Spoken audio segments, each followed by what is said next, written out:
What's going on, everybody? It's me, Eric, and we're here covering basic Security Plus concepts. Now, this is going to be the start of a mini series that we do here on the channel to cover some of the most common errors that students and certification takers make on the actual CompTIA Security Plus exam. Now, we won't be covering questions verbatim because that's against copyright, but what we will be doing is going over some of the competency areas, and some examples, so that way we can get the basic idea down and we'll point to the right direction on where we can find more information inside of a textbook or on a website or anything like that. Now, I do appreciate all y'all doing the following, the liking, subscribing, and letting your friends know what's going on here, because this is kind of a stopgap between what we offer at Panola College and what we offer at CBT Nuggets. So there is a certain expectation there for CompTIA Security Plus, as there are with other certifications out there. And this is that little extra to help out students and potential certification holders to get their foot in the door with IT and cybersecurity, networking, and even digital forensics without spending a buttload of money, because as we all know, spending money is not exactly something everybody likes to do. Okay, so what are we looking at first in this wonderful series that we're doing? It's multi-factor authentication, or commonly called two-factor authentication.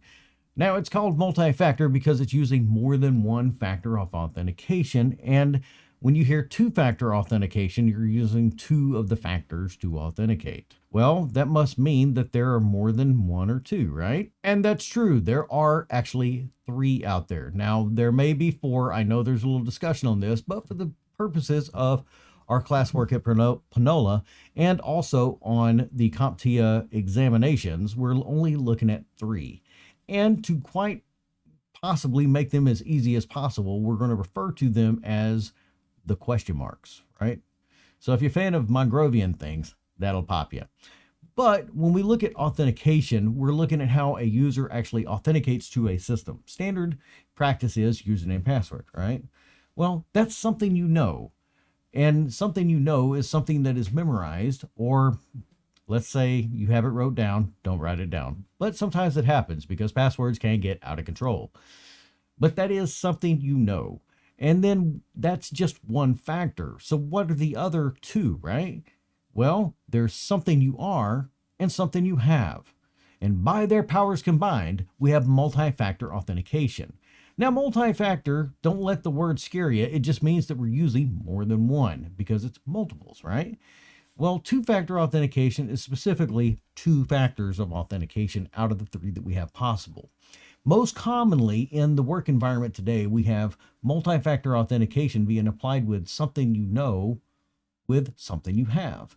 And an example of that would be, let's say, a common access card with a chip in there for authentication purposes. That certificate's been issued. By the way, check out our basic certificate explanation video so we can get an idea of how certificate works.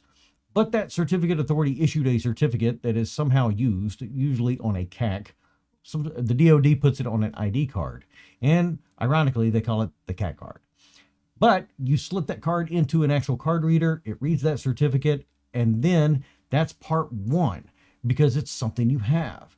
And then it says, what's the PIN number to it? Well, that's something you know, and that's the PIN number that you put in. It can be anywhere between 4 to, I don't know, umpteen digits. Now, you may be thinking to yourself, that sounds an awful lot like a debit card, right? That's because it is, with those smart chips on it and everything like that. The bank is actually making you use two-factor authentication to verify that it is you and that it is somebody that has proper access to authenticate with that actual bank account. So what is something we are? Well, that's commonly biometrics. So if we go to a DoD facility that uses three-factor authentication for that top secret stuff, we're talking about things that are something you know, which is username, password, or a PIN number, something you have, which is a common access card or some sort of key, because locks are a way to ensure proper authentication as well too, so traditional keys could work. And then something you are, which would be like a retina scan or a fingerprint or even a DNA sample. I don't know, but if a DNA sample is required to get into a facility, that might not be the best facility we want to go into. But that's it in a nutshell. And if we had to summarize this in 30 seconds, let's see if I can do it. Multi-factor authentication, two-factor authentication, one and the same. They mean more than one. Something you are, something you have, something you know, and we're using two of the three in two-factor authentication and possibly all three of those in multi-factor authentication for better security and assurance when we authenticate to a system to ensure it's the proper user.